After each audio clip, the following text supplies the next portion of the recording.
People often ask me, how do you change a bad habit? How do you get to understand what you need to do in order to change what you are doing and you know it's wrong and you're doing it anyway and you're wondering, what makes me do this? So why is there an invisible force that's forcing me to do this thing that I know last time I said this is the last time, and again I'm just did it again. So how do you change a bad habit?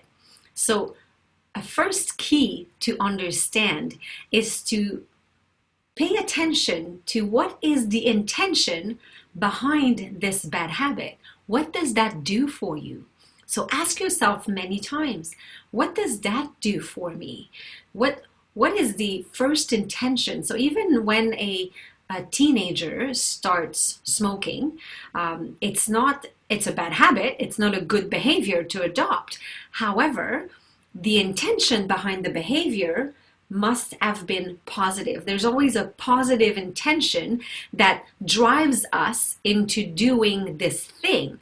So what is it in the case of a teenager? Could be that they want to belong. They want to be cool, make friends, or whatever it is that they're thinking.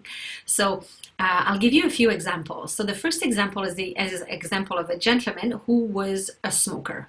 So he had quit smoking from 2 packs a day to 1 cigarette a day and could not quit this 1 cigarette a day. So by looking into his intention behind this behavior of smoking, we realized that he was a smoker just like his father. His father had passed away. This gentleman had not accepted his father passing away and wanted to keep that connection with his father. So this 1 cigarette, this craving he had every night, was the craving of being with his dad and being connected to his dad. So what do you do once you know the intention behind the behavior? Is you find a different way to fulfill this intention. So that means when you would get the craving every night for that 1 cigarette, you would think, I know why. It's because I want to be connected with my dad. So instead of the cigarette, he would find another way to fulfill that intention. So he would open a photo album and look at pictures of his dad and talk to him or whatever his beliefs was. So this is how you do that. I'll give you a second example of a client of mine in San Francisco. So she used to live in Toronto and she was working for a chocolate company as a sales rep, and she did not like chocolate. So that was kind of funny because a chocolate sales rep that doesn't like chocolate, whatever. She met this man and moved to San Francisco and got married and quit her job at the chocolate company. So she calls me from San Francisco saying, you need to help me. I eat Kit Kats every day. I can't let go of this, and every single day I've been eating chocolate, and I never even used to like chocolate. What is going on?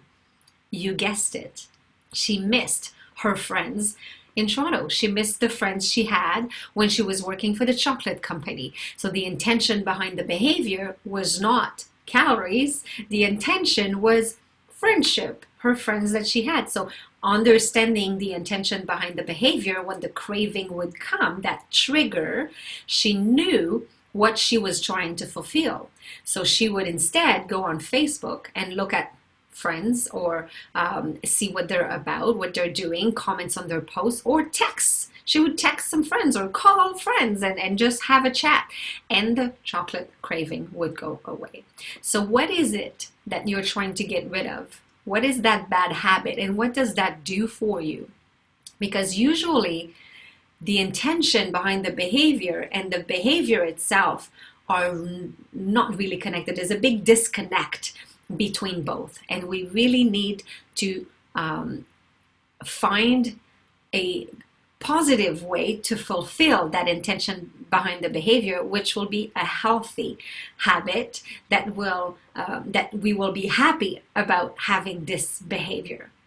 So go ahead and try to find what is your intention and find your way to fulfilling your intention behind your bad habit.